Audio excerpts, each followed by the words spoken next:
Now we have to get into this first before we get into any of the shows and any of the other news this week, because this was the big story coming out of Friday night.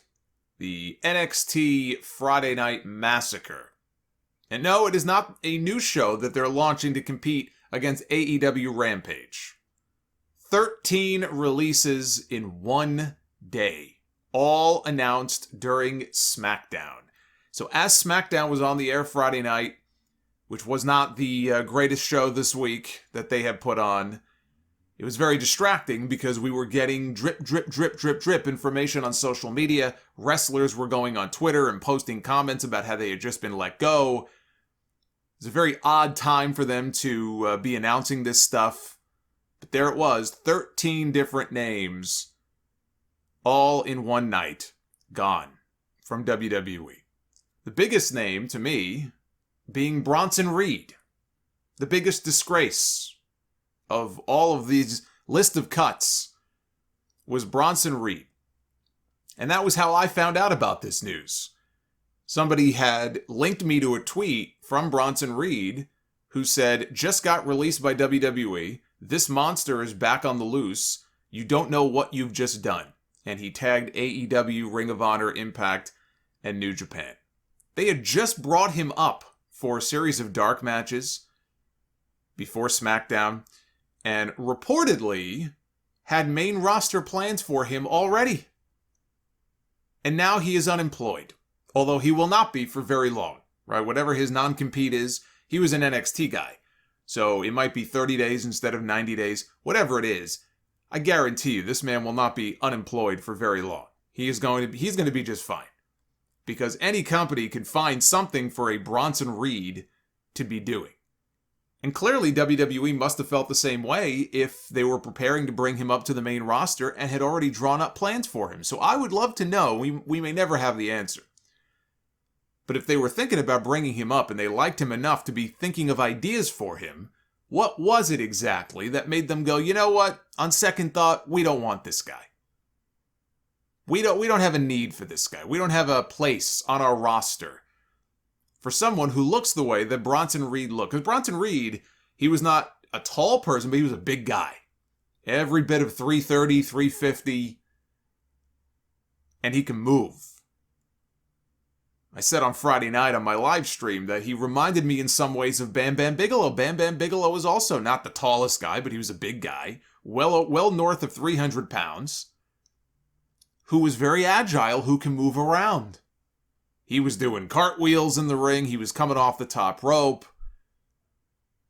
I know Bronson Reed paid homage to Bam Bam Bigelow some time ago during a match he was in on one of the TakeOver shows with his gear. And I thought that was very cool for him to pay respect to Bam Bam, but there were also similarities between the two of them. And you could say Bam Bam Bigelow is another one that WWE could have made a lot more money on, and they dropped the ball with him too. I mean, he got his one WrestleMania main event against LT, but that was only because they needed somebody to put in there who they could trust to take the loss. But again, how do you look at someone like a Bronson Reed, who you signed, a number of years ago, who came over to this country, who wanted to work for WWE, who put the work in, you put the time in with him, he became the North American champion, had a very brief reign. I just assumed that was because they were preparing to call him up. But here we are now, and they obviously don't see any value in him whatsoever, and they cut him loose. When you look at some of the other people that they have retained on the main roster, that they actually still employ, I won't name names because I don't want to hurt anybody's feelings here, but you can pretty much look at the roster and probably pick out some of the names. Those people are still employed, but Bronson Reed does not have a job. It is an indictment on them that they couldn't find a way to make money with this guy. Bobby Fish, also let go. Former member of the Undisputed Era, veteran of the ring, already up there, I think, in his mid-40s. The thing with Bobby Fish, it did shock me, because he had just come back to NXT television. In fact, he was on NXT this week.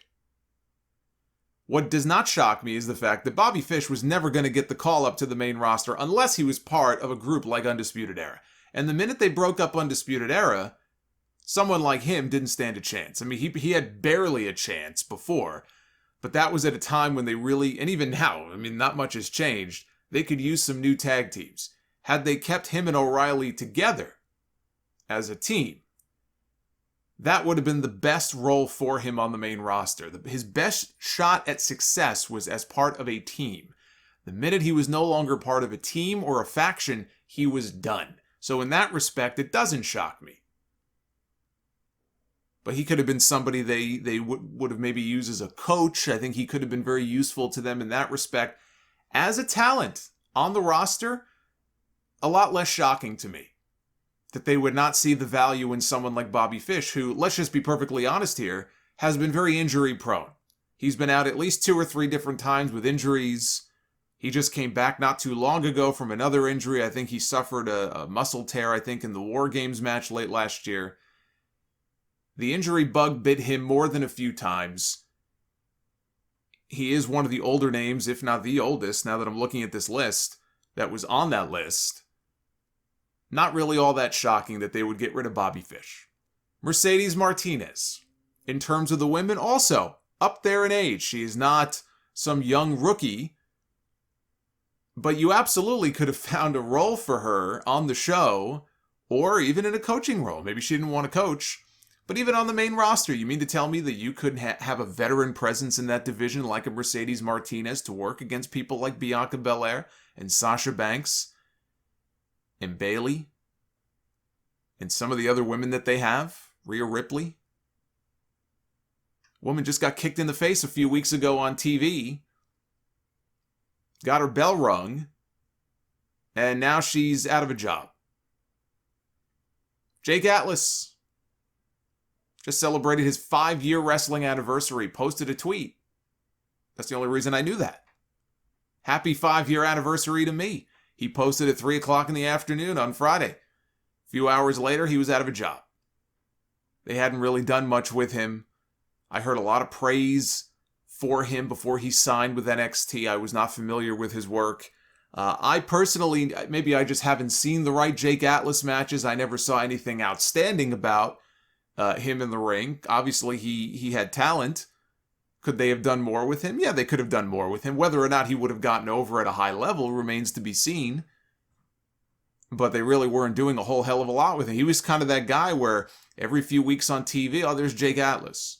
Or if there was something going on in the back, maybe he would make the save for somebody and they would start a little side program with him, but never really went anywhere beyond that. Jake Atlas gone. Ari Sterling. What's interesting about that is when this news came out on Friday, Ari Sterling was being promoted for the main event on 205 Live that night. He was wrestling the Cruiserweight champion Kushida. So by the time that match aired, he was already unemployed. Which tells you how quickly these decisions must have been made. Because Leon Ruff was also on that 205 Live show on Friday night, and Leon Ruff was on the cut list as well. In fact, they were promoting Leon Ruff as making his return on 205 Live this week, and he got a win. That will now lead to absolutely nothing, because by the time this aired, he was no longer with the company. Asher Hale, the former and soon-to-be again Anthony Henry, cut. Tyler Rust. Now, I'm not going to sit here and tell you that Tyler Rust was some huge name on the NXT brand. Or that I looked at Tyler Rust and I thought to myself, this guy is a world champion in the making. Who knows? Maybe one day he would have been. Maybe one day he still will be. One can never be sure of these things. He was not a major player on the NXT roster. But what is so ridiculous about his name being among these cuts is that they just debuted a brand new faction weeks ago on NXT television and put him in that group. He was part of Malcolm Bivens' Diamond Mine with Roderick Strong and the Japanese guy who just stands there and doesn't speak or work, apparently, because he hasn't had a match yet on TV. So all I thought when I saw Tyler Rust's name on the list was LOL Diamond Mine. So much for that. Already dead in the water. Desmond Troy, who will now be going under, I guess, his real name, Denzel DeJournette, I believe is his full name, but Desmond Troy, cut. Kona Reeves. They tried with different personas for him over the years. Nothing really seemed to stick. So that one doesn't really shock me. Kona Reeves is gone. Giant Zangier, Zechariah Smith, who I guess was a prospect out of the PC, and referee Stephen Smith, all gone. And per Andrew Zarian of the Mat Men podcast, more cuts are said to be coming. This ain't the end. For all the cuts that there have been this year, there have been dozens of them. And that's not even counting the office staff that they've cut. I'm just talking talent. Apparently, there's a lot more yet to come. One brand that is absolutely buried 6 feet under, especially after this latest wave of cuts, is 205 Live. Now, I've talked about 205 Live already being a dead brand, but nobody can debate me on this anymore. 205 Live is dead. It is a dead brand. It is a show that once prominently featured names like Arya Daivari and Tony Nese, who have since been let go. And in more recent months was building names like Leon Ruff and Ari Sterling and Anthony Henry, who are also now gone. So it was already a dead brand pretty much. Now you may as well just pull the plug. I don't see what the point in this even is. What is the point of 205 Live anymore? You know, even if they just plug a bunch of new 180-pound guys in there, they're just going to be gone in 6 months anyway. So it's like, what is the point?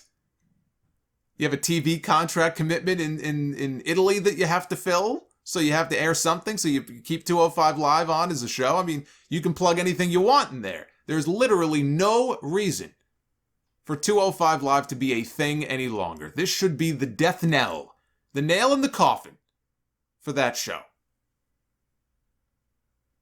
And I heard Dave Meltzer make a comment in some audio that got uploaded to YouTube. He was talking about the list of cuts, and I heard him make a comment, a lot of these names are not a big deal because these guys weren't making the company any money. Which is factually correct, I guess, but I heard him make that comment, and I just thought to myself, how could they? How could they make the company any money? What chance were they really even given?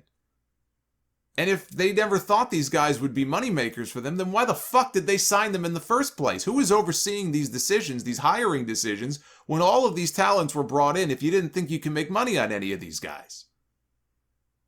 Isn't that a judgment call that should be made before you put pen to paper and sign them to a contract? Do we think we can make money with this person? Yes or no? And if the answer is no, then why were they even signed in the first place? Who made that call?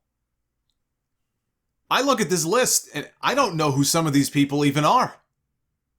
But you look at this, and you hear these stories, more and more of these releases every single week, and it just hits you just how much talent this company has been hoarding for years without any real care for how to use them. Their only concern, their primary objective, was to make sure that they could not go somewhere else. We might have a use for these guys. We don't want them to go to AEW, or we don't want them to go here. We don't want them to go there. Let's just sign them. We'll give them whatever the bare minimum deal is that they offer some of these people. They'll just be happy to sign a WWE contract, right? As long as it has the little logo on it, they'll feel like they've accomplished their dream. We'll snatch all these guys up. We'll dump them over here. And maybe we'll come up with an idea or two for some of them. In the meantime, the pandemic hit. That didn't help things because they haven't even been able to go out and work. All they do is train. So they've been sitting around doing nothing, collecting dust, not getting any better, not getting any real experience until the axe falls, basically. They're just waiting for the friggin' guillotine to come down and chop their head off. And then they'll be free and they can just go back out on the independent scene and try to build their name back up and try to get the experience that they clearly weren't getting sitting at the Performance Center doing nothing. You know, I understand wanting to streamline your roster. I want to make something very clear here. My issue is not with the fact that WWE fired a bunch of people. WWE fires people all the time. Less so in recent years. They really weren't firing too many people, which is why they hoarded so many and their roster ended up becoming so bloated. But we hear stories like this every few years of WWE firing 10 people, 9 people, 12 people, 15 people, right? Black Friday, Black Wednesday. We've heard stories like this before. This is nothing new. And I understand wanting to streamline your roster. But when you release someone like a Bronson Reed, who could have been a player on Raw or SmackDown, when you release one half of Diamond Mine, a brand new faction they just debuted on NXT television that is already now on life support, it is an insult. It is an insult to the talent. It is an insult to the fans of that brand that invest their time, their 2 hours every single week in this brand. WWE has given us no reason to care about NXT. I miss what NXT used to be before the move to 2 hours on USA. WWE had something special with NXT. NXT was the hot brand. NXT used to be what AEW at this moment, especially with all the news of the people they're bringing in, what AEW now is. That used to be what NXT was. And it made the main roster look really bad because they would have these combined weekend shows where TakeOver would go on first. And in the same building the next night, WWE would have their pay-per-view. And 9 times out of 10, NXT would mop the floor with the main roster. They would make it nearly impossible for them to go out and top the quality of the show that these people just saw the night before. It could be a great motivator. It could be a great way of kind of lighting fire under people's asses and getting them to compete, right? Competition's a great thing. Even internal competition could be a great thing. But month after month, takeover after takeover, time after time, NXT would make the main roster look inferior because those shows were fun. They were not overly long and bloated. They would have maybe a maximum of 5 matches. They would get in, they would get out, they wouldn't overstay their welcome. The quality of the matches was just outstanding. Characters that you could actually like and get behind and buy into, and you were hopeful that one day they would become big stars on Raw and SmackDown. They had something special with NXT, and they killed it. And that doesn't even have anything to do with these 13 people being handed their pink slip. They killed it. PW Insider said that there has been a lot of talk internally about major changes ahead for the NXT brand, including maybe a new logo. Oh, a new logo. Wow, very nice. New lighting. A focus on younger talents, and a different format to the TV shows. Then this morning, on Observer Radio, Dave Meltzer shared some new details directly from a source in WWE about what happened here and about the future of NXT. And there is a lot to be concerned about. If you are a fan of NXT, you should be very concerned. First of all, he said Triple H and Shawn Michaels had no input into the releases on Friday, which I could have guessed was the case.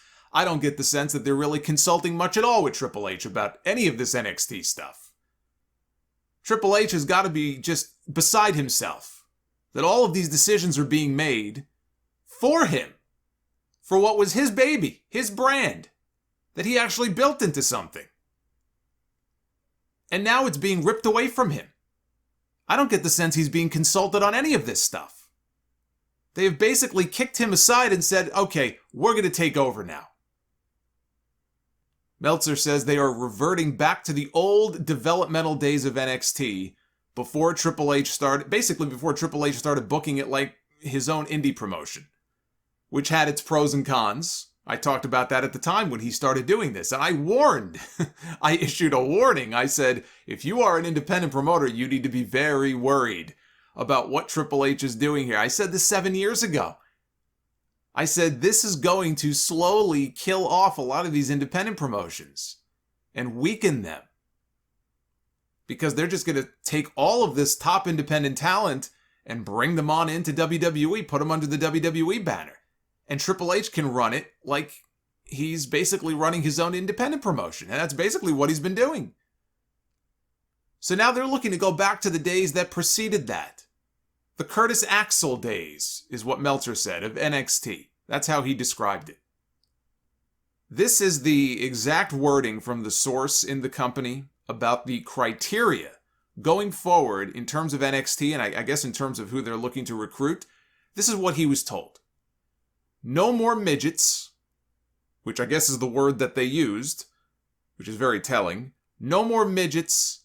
No one starting in their 30s. They want people who can be box office attractions and main characters. That right there is the death of NXT. That is what this is. When you look at some of the biggest stars out of this company in the last decade plus, the ones who organically got over with the audience based on this criteria, they never would have been given a second look. It's like I've said about wrestling legends before. If Arn Anderson or Dusty Rhodes showed up to the Performance Center today trying to break into the wrestling business, they would have laughed him off.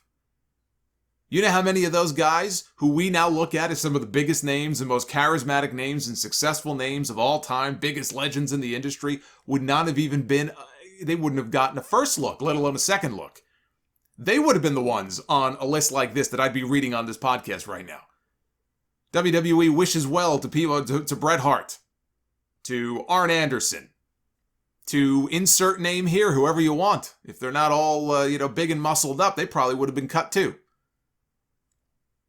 You look at this criteria and a lot of the names that have gotten over and become stars in the last 10 to 15 years would never have had that chance. CM Punk would have been gone before he ever even hit the main roster. They wanted to fire him. There was at least one person, if not more than one person, who had it out for him and didn't like him.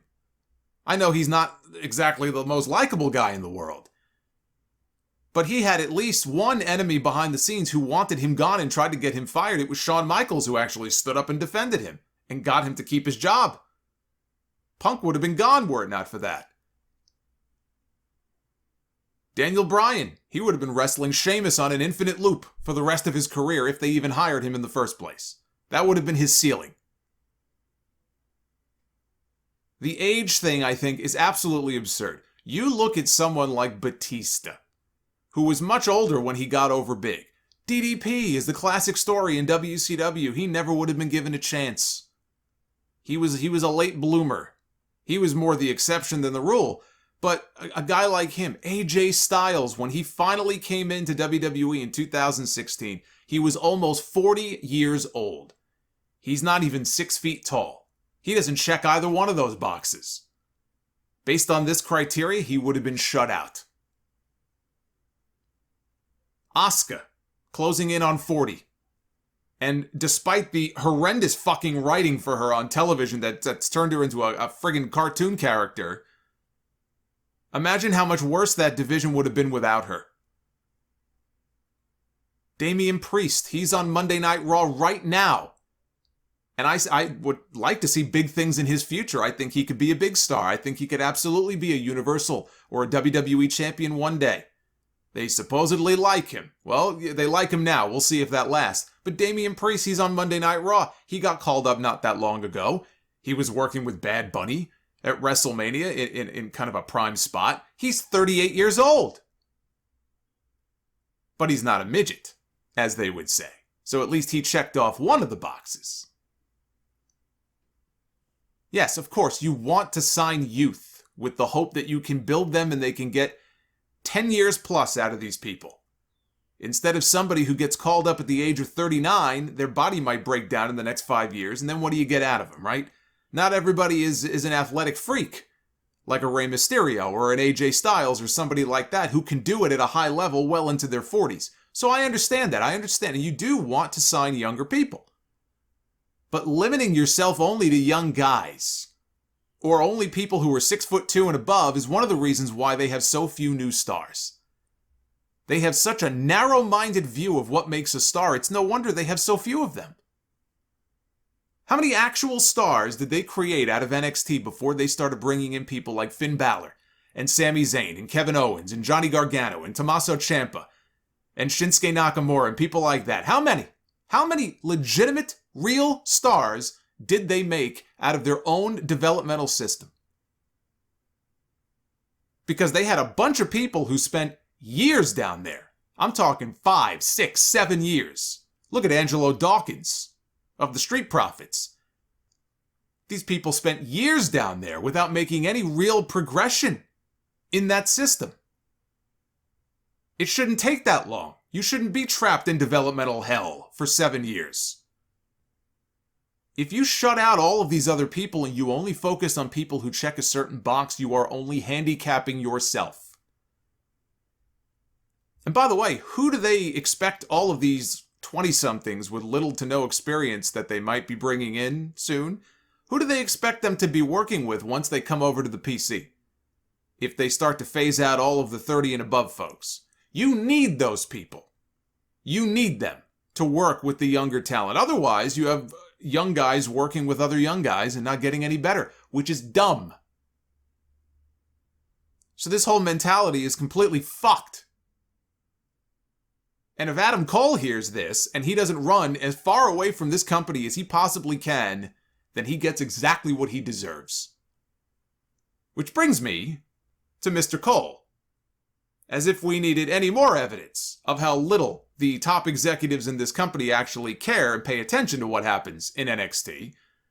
We also learned this week that the biggest star in NXT, the longest reigning NXT champion of all time, Adam Cole, saw his contract expire or nearly expire last month before he agreed to extend it through SummerSlam weekend so that he could finish out his program with Kyle O'Reilly. It was reportedly Canyon Ceman's job to stay on top of these things, and he was recently fired without any explanation. So I think we now know why. And it was Fightful Select, only a few days later, who broke the news that Pete Dunne, another big name from NXT, has his deal coming up as well. Meltzer says the date he was told is September 1st.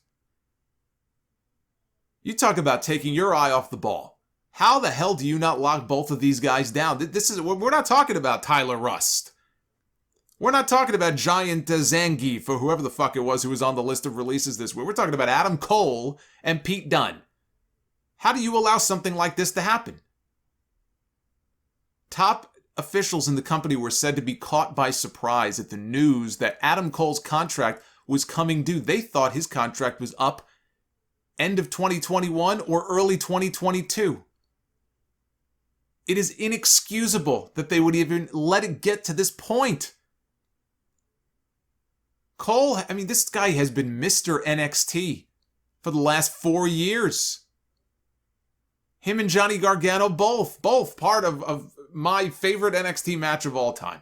In my opinion, the greatest NXT match of all time for the NXT Championship, TakeOver New York, 2 years ago. Johnny Gargano against Adam Cole.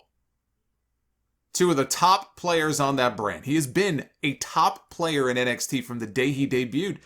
Nobody can say the WWE misused Adam Cole in NXT. Triple H knew exactly what he was getting in Adam Cole. He courted him. He heard nothing but rave reviews about him. He knew the talent this guy had.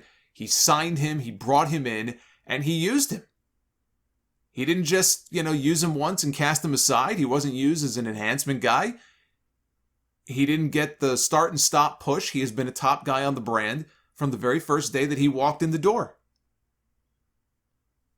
And like I said before, with when I mentioned the Bobby Fish cut, there was a period of time where they could have called up Adam Cole and all of the Undisputed Era guys when they were still together as a unit, and maybe some of them would have had a shot. Even then, I'm not entirely convinced. But they didn't do it, and now there is no more Undisputed Era. And guys like Adam Cole and Bobby Fish and Roderick Strong, they have no chance. They have no chance of doing anything meaningful on Raw or SmackDown. I have no faith that Adam Cole at 5'8", Wikipedia has him listed at 6 feet. Yeah. And Yokozuna was a svelte 350. Fuck off with that 6 feet bullshit. He's maybe 5'8", 180 pounds soaking wet. Adam Cole is a small man by the standards of what you will find on the WWE roster. There are exceptions.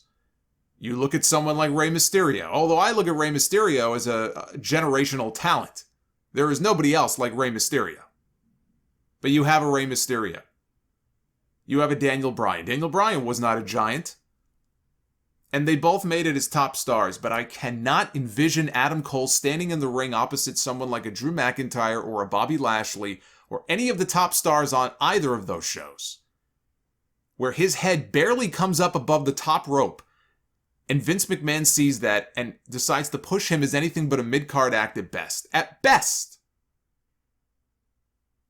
When Road Dogg did that interview on the Corey Graves podcast, and I'll keep saying it, he said the quiet part out loud when he talked about Adam Cole. And he said that if only Adam Cole, I love Adam Cole. I wish we could clone Adam Cole. He's such a great guy. What a nice guy.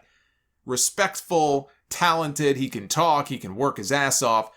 But if only he had the size of a Karrion Kross, he would be the Universal Champion right now. And look at how they booked Karrion Kross so far. You think Adam Cole stands a chance? That's coming from someone who works in management. I knew Adam Cole was doomed the minute that Road Dogg said that.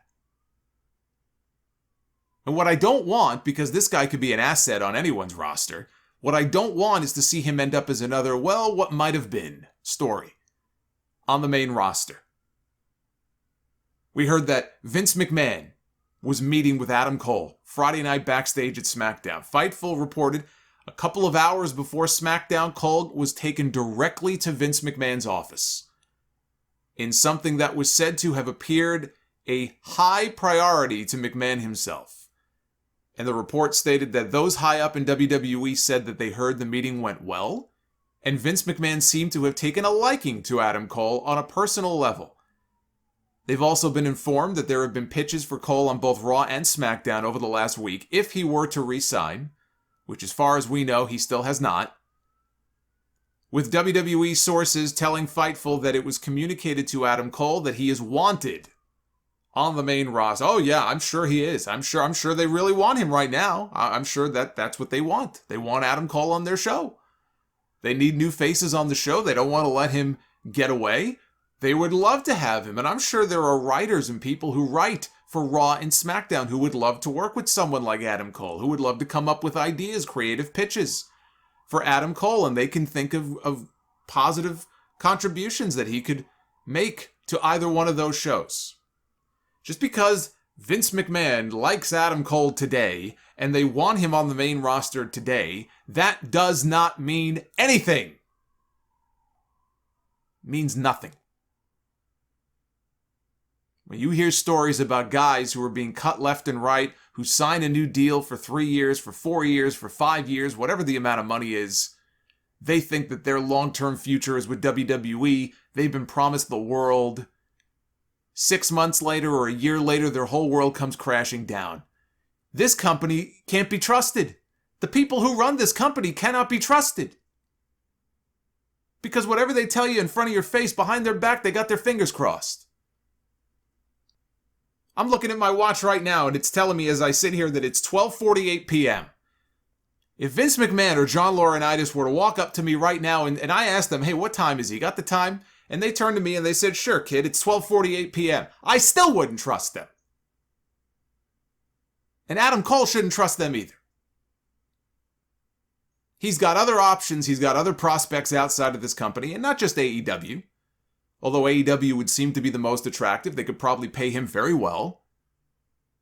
His girlfriend works there. He's got a lot of friends who work there. He's got a history with a lot of those guys that they can play off of. It's another promotion that has a major national cable clearance. So it's not as if he's going to go somewhere else and sort of be lost on some random network. I mean, that would be the biggest other option, really, that he has available to him, and I would think that that's probably a very attractive option for him, but it doesn't have to be AEW. It could be any number of places that Adam Cole could go and become, a big name there and can probably make pretty good money and contribute. It's his decision to make. I'm coming at this as the perspective of an outsider who is a fan of his work, who just does not want to see him get lost in the shuffle and does not want to see him get fucked over the way that so many of these other NXT talents have been fucked and have been underutilized or misused, whatever word you want to use. Adam Cole is not somebody to misuse and underutilize. So I speak as a fan of his work, and wherever he lands, wherever he goes, whatever decision he makes, I will root for him. I will cheer for him and root for him to succeed wherever he goes. Because I genuinely do want to see him find success and do big things and become a real impact player. But if this guy, after all of this news of the people who have been cut and all this news about this changing shift in philosophy with NXT and the kind of people that the company wants to recruit and promote and bring up going forward and build their future around, if Adam Cole turns around because he was told, oh, we got big plans for you, if he allows himself to be starstruck by the WWE initials, because it's where he always wanted to work, he can't see himself going anywhere else. I mean, come on, it's WWE. If after all of this, he signs a new contract, a new long-term contract to stay with this company, then this guy gets exactly what he's got coming to him. And I will happily come back on here a year from now if Adam Cole is being pushed at a high level on Raw or Smackdown and say, you know what? They actually got it right with him and I was wrong. I'll happily do that. But I have no faith in that. And if he is stupid enough to re-sign with this company, he gets exactly what he deserves. Look at Pete Dunne. I mean, the guy's only 27 years old. He got himself in the best physical shape of his life. He could be an incredible heel if you really kind of get behind him. When they first brought him over to NXT, after the whole UK tournament thing and everything, it was almost like they were building up some kind of a feud with him and William Regal, who wasn't even wrestling by that point. He was such a dick heel. Like that, to me, that was Pete Dunne at his heelish best. And they've kind of gotten away from that a little bit. But if they can get that Pete Dunne back, I mean, the sky's the limit for this guy. He's another one who's not very big physically. He's not an imposing physical presence. I look and I see Pete Dunne and I say, man, to see Pete Dunne in the G1, mixing it up with some of those guys in New Japan would be amazing. I don't look at Pete Dunne and go, AEW. I don't see it. Frankly, I don't see him leaving. I don't think Pete Dunne is going anywhere. If you ask me where I think this is all how this is gonna play out and where this is all gonna end, I have a feeling that both these guys are gonna stay right where they are. I don't think Pete Dunne's gonna go anywhere. And I have that same feeling about Adam Cole. In his case, I hope I'm wrong. Because to me, they don't deserve someone like Adam Cole. If they're looking for sub-30-year-old midgets in their own words, and they can't see the value that people like this bring to their product, then fuck them. They don't deserve someone like him.